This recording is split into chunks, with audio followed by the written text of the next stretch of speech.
Tell me your sins, my son. Well, first, I should tell you that I am 25% Jewish from my grandmother's side. Well, that's no sin. Oh, good. So, a client asked me to come look at a built-in that they want me to tear out and replace, but it looks kind of like an ancient religious relic kind of thing, so I was a little unsure whether we should take it out. Here, let me show you a picture.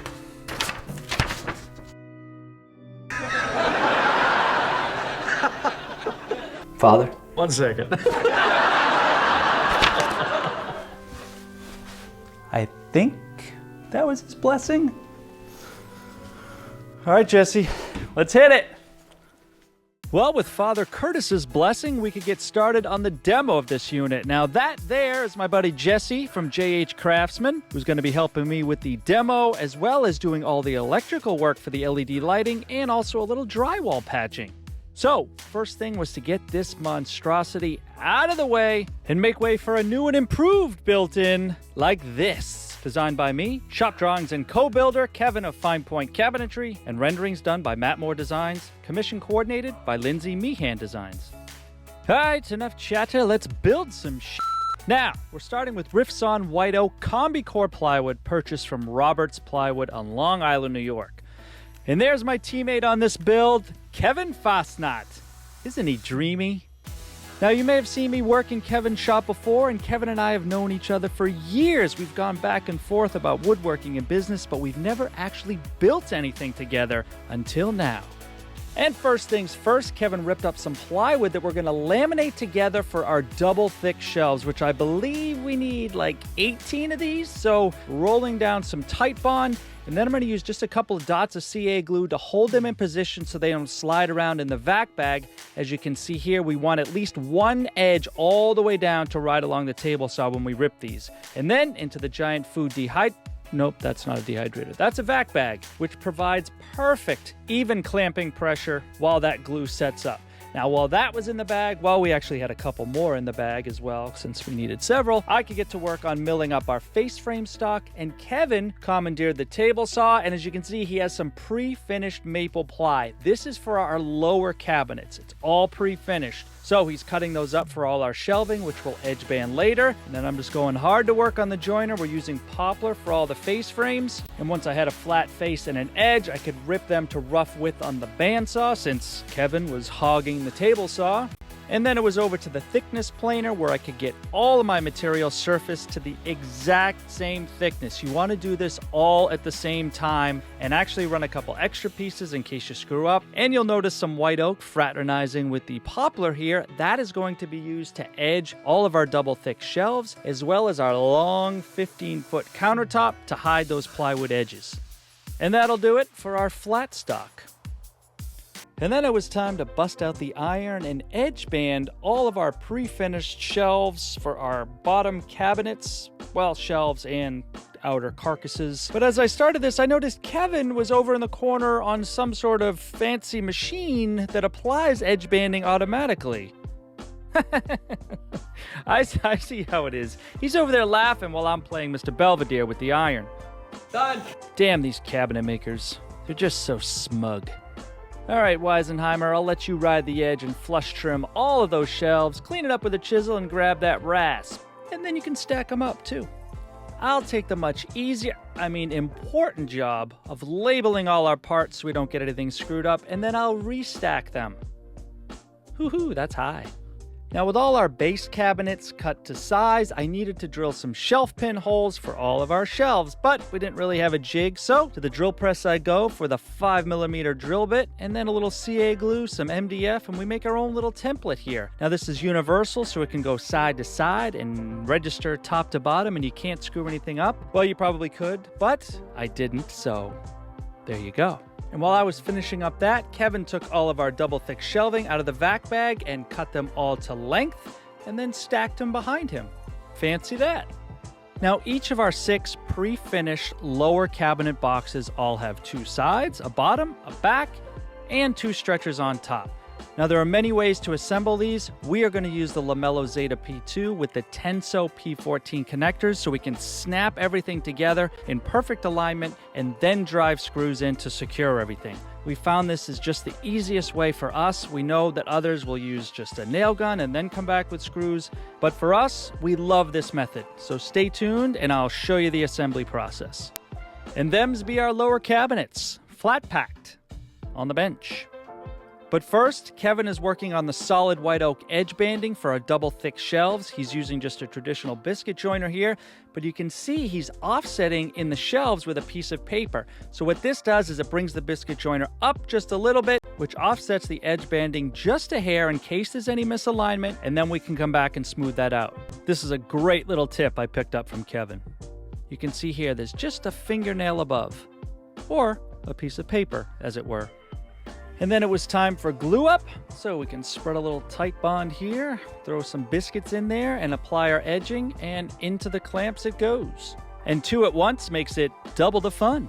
And another little tip from Kevin here, if you've ever had the pipes on your pipe clamps cause black marking in the glue and staining, he adds a couple of biscuits or dominoes underneath just to raise that clamp up a little bit so it's not sitting in the glue, and avoid any of that pesky black staining on your wood. Simple, clever, effective. Annoying I didn't think of it myself. Now, since the lower cabinets don't have an actual face frame, they're what we call fake inset. We'll use pilasters between the cabinets so the doors are inset, but the edge-banded edges will be seen when you open the doors, so we did need to paint those. So using the exact paint that the finisher is going to use, sprayed those, done and done. And then once the hardwood edging was dry, Kevin came through with his little homemade lipping plane. Now, as you can see, that's a much thicker cut than what I showed on screen before. This was the underside of the shelf. So he's going to clean that up, and then we'll come back with a card scraper and sander to get that smooth. This is Kevin's method, and it works great, so we rolled with it. And Kevin is a cabinet maker by trade, so lots to learn from him on this project.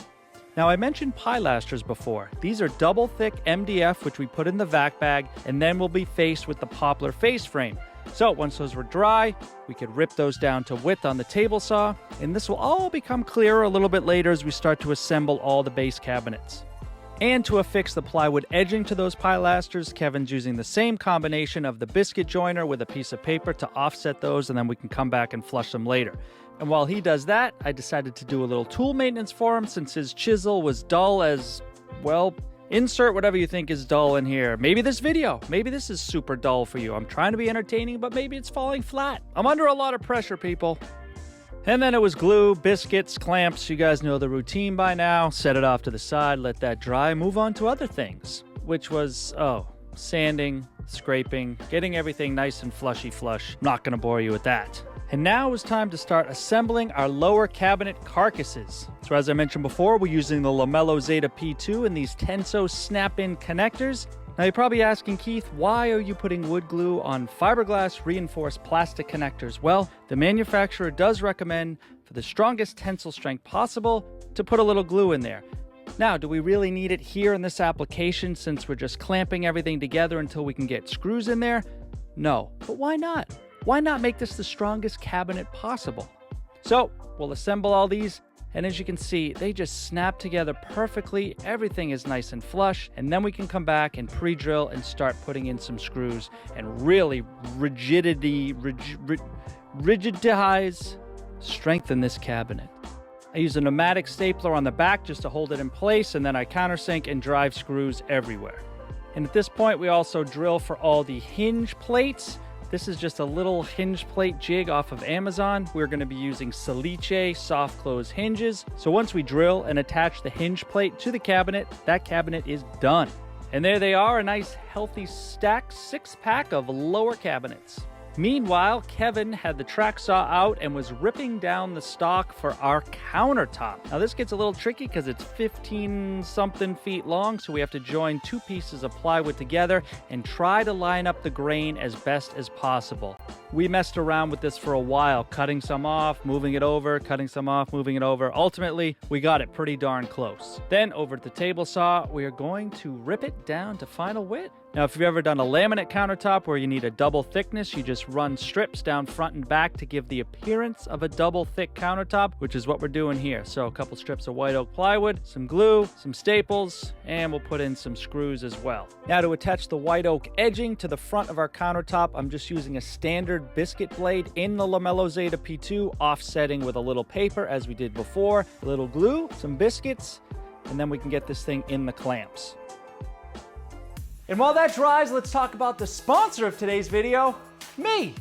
Well, and Lola here. I don't actually know where Jerry is. I have been hard at work behind the scenes with the fine folks over at Teachable.com for the last few months, developing my first online woodworking course, and the course gets released today for pre-sale, May 5th, 2022. So if you're ready to enroll in the course now and follow step-by-step my build process of how I built this, you can use the link in the description below, but files will not be available for download until May 9th. I am so excited to share this with you, and this modern walnut console table right here, looking over my shoulder, is the subject of the course.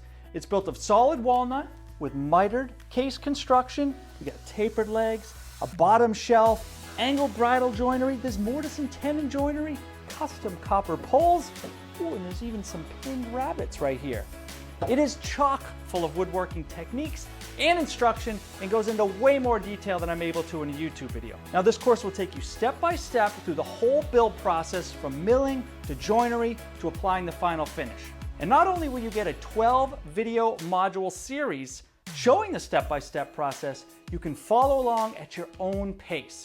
You'll also get a full set of downloadable plans with dimensions and parts lists, links to all the products used, special discount codes for some of the products used, and bonus videos and resources that we couldn't quite fit into the formal lesson plans. Now, if you're unable to enroll in the course right now during the introductory early bird pricing, it's good through May 12th, but you can still get access to my free 3-part video series, and I'll put a link to that in the description below as well. And then maybe down the road you can enroll in the course. So thank you to everybody for the amazing support, and I hope to see you enrolled in the course so I can see all the awesome console tables that you build, preferably in walnut.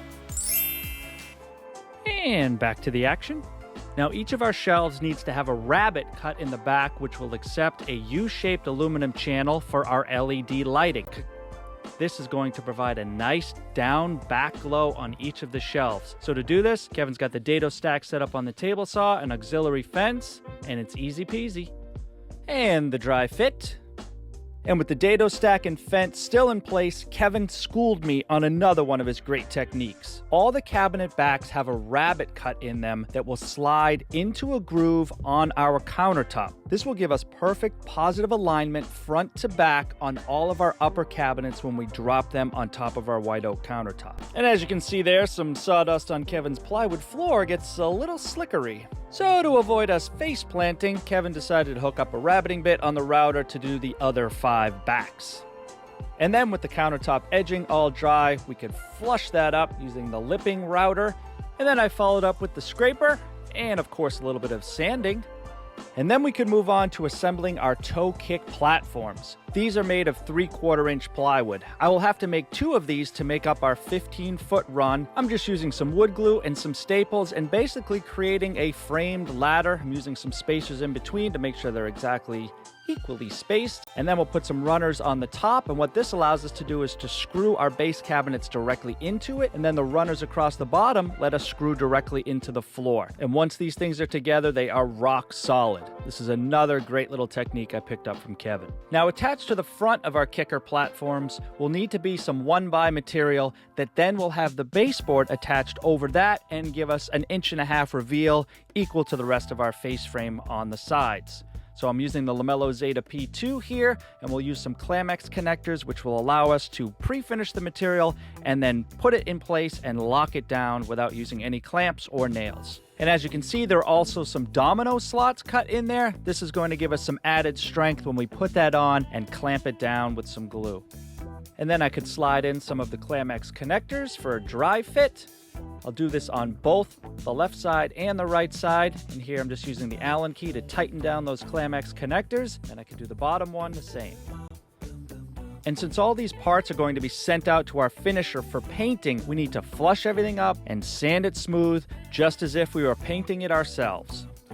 And while I was finishing up that, Kevin was hard at work on the other bench, cutting the joinery for how our shelves will attach to our upper cabinet sides, which are traditional biscuits for alignment, and then we'll come back with screws as well. You can see Kevin's got a spacer here to make sure these shelves are equally spaced going all the way up. Then we could kind of break those down, and I came back with a lamello on the fronts of all of our vertical sides. I'm using the lamello to cut slots in here. Since these face frames are going to be painted on these upper cabinets and they will be pre-finished, we want the easiest way possible when we're in the field to just glue and snap these in with a lamello. No clamps, no nails, and I'm sure a lot of people will say this is a waste of time, what a waste of materials, all this. Oh, hang on, here comes Kevin's guitar solo.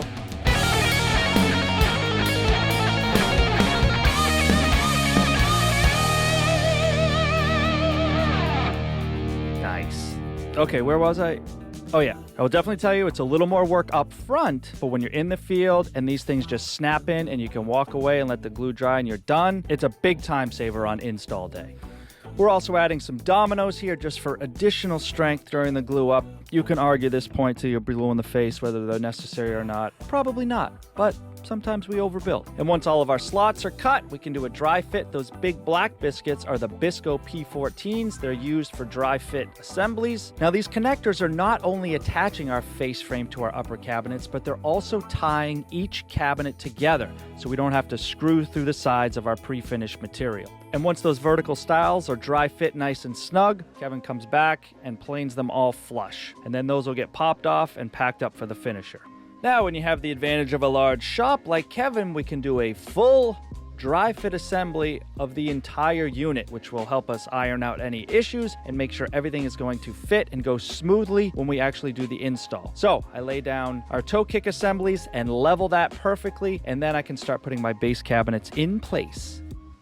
Now, to avoid a full giant face frame on the bottom, we're using pilasters in between each cabinet, which will give us a fake inset look on all these cabinet doors. These are made up of 2 layers of MDF glued together with a poplar face frame on the front, everything sanded flush. Then I'm just cutting them all to the same length using a stop block on the table saw sled. And as you can see in the background of that shot, Kevin was doing the heavy lifting, assembling all these upper cabinets. So he's got the shelves in, everything's screwed, and now we can flip it over and put the back on as well. Everything is pre-drilled, countersunk, and then secured with screws. Okay, on to the next little detail. So, since this unit fits in between 2 walls, we'll need scribe strips on the face frames on each end. And to do this, I am employing the lamello once again. So this first piece is our backer cleat that we will attach to the side of the base cabinet. Then these are our poplar face frames. On these face frames, we'll run 2 rows of slots. This will allow us to use the first set of slots as our scribe, and then once we scribe that and cut it, we can move it over into the outer set of slots, which will align perfectly with the inner cabinet, as well as be a perfect scribe against the wall. Now that's a little complicated to kind of visualize, I'm sure, but once we're on site and we scribe and cut these, you'll see exactly what I'm talking about, and that aha moment will happen. And then here's a little dry fit action to show you how this will fit together. And you can see the 2 sets of slots. So this is where we want the ultimate alignment to be, where that face frame aligns perfectly with the inside of that cabinet. So there's our first one, and then here's our second one. All labeled perfectly so nothing gets confused by me. And again, since these face frames will be pre-finished, I need to flush everything up perfectly. That way when we do our final assembly, it's nice and flush. Oh, and I think it's time for me to melt your faces with my guitar solo.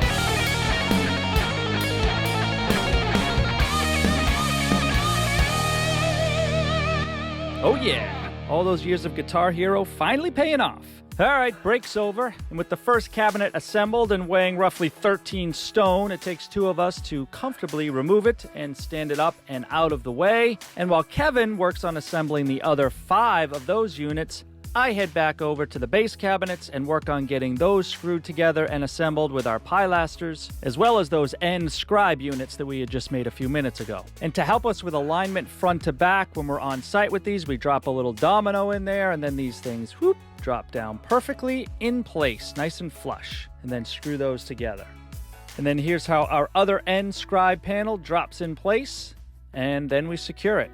And the huge advantage of being able to dry assembly everything in the shop is when we're on site, all of these screws should register perfectly with their holes and everything will go back together the same. Now it's time to get all the doors hung. Now, you didn't see us make these doors because we didn't.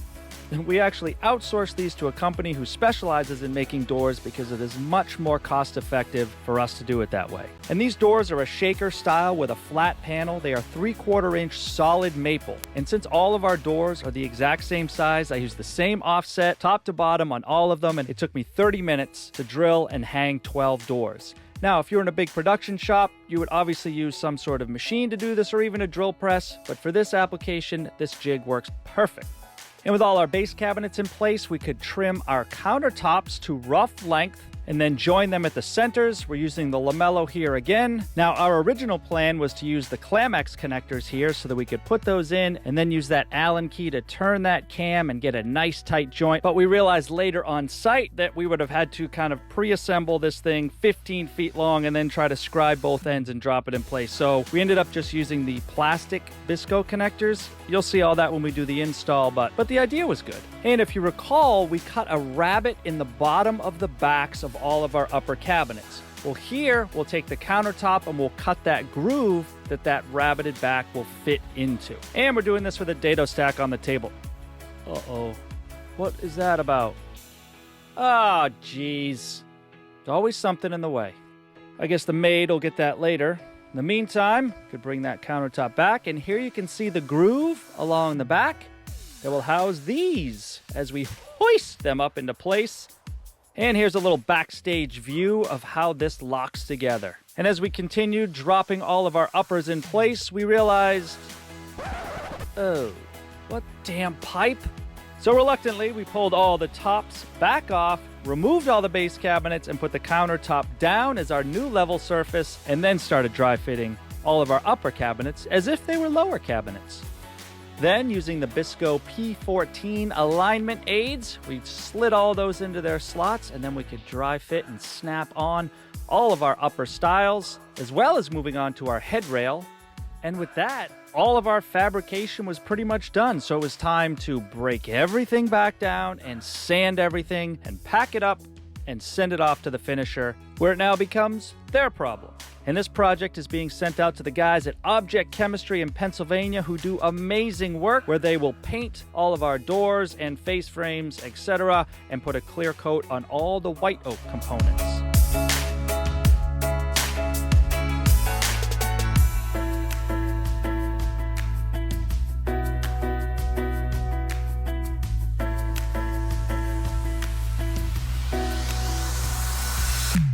And once we got everything back, we could cut our LED channels with diffusers to final length and get those installed using some double-sided tape. We just peel and stick and stack.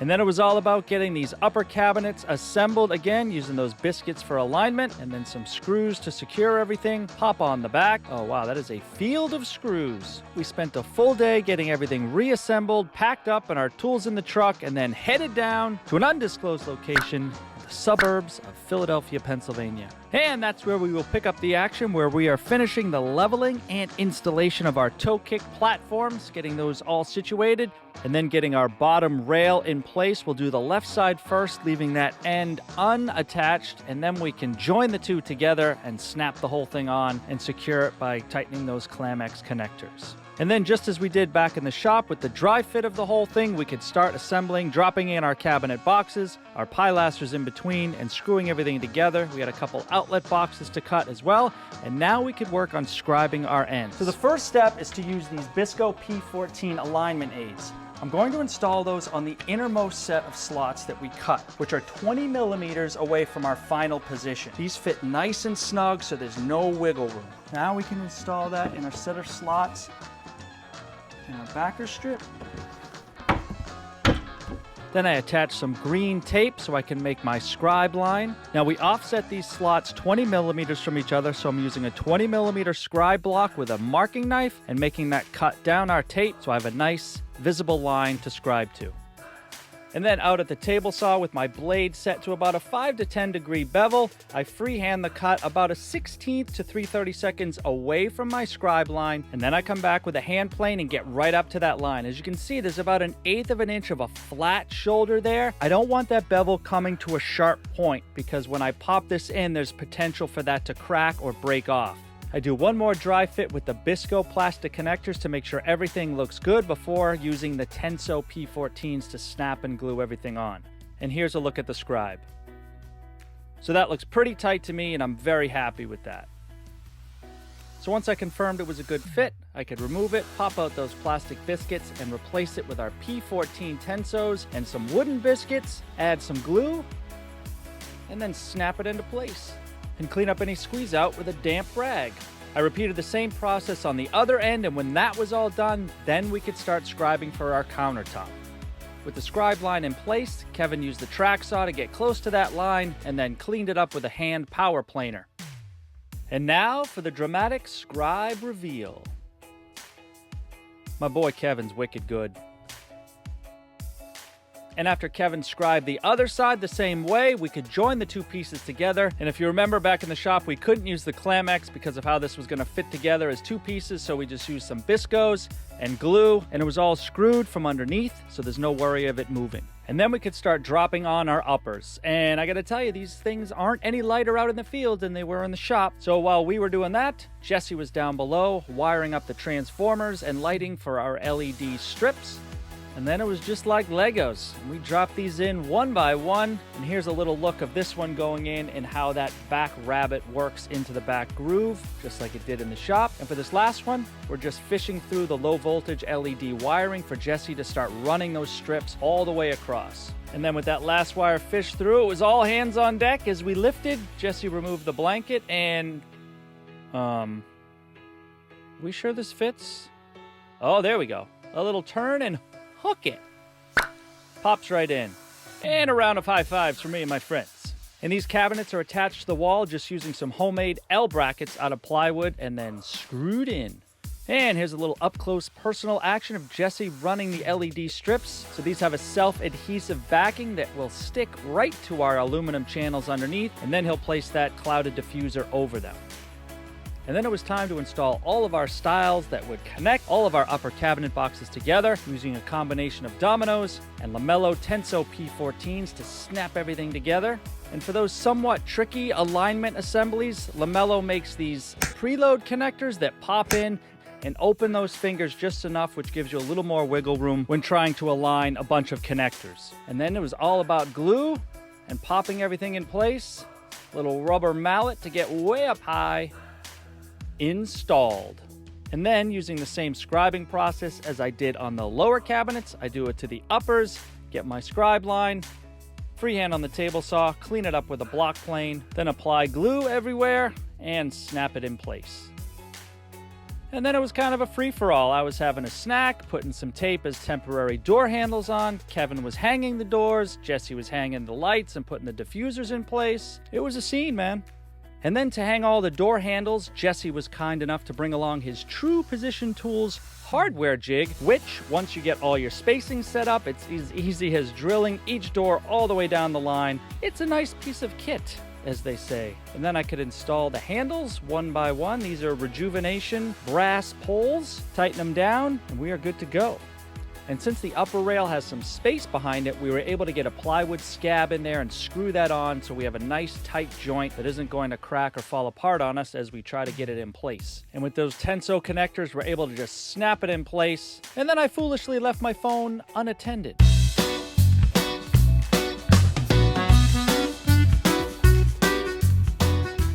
All right, funny man, I will be putting that on TikTok for you. Now we can hang the crown molding. We cut it just a little bit long so we could flex it and pop it in place. We're using a 23 gauge pin nailer to secure it, and then we'll come back with some wax sticks and fill in all those little teeny tiny holes.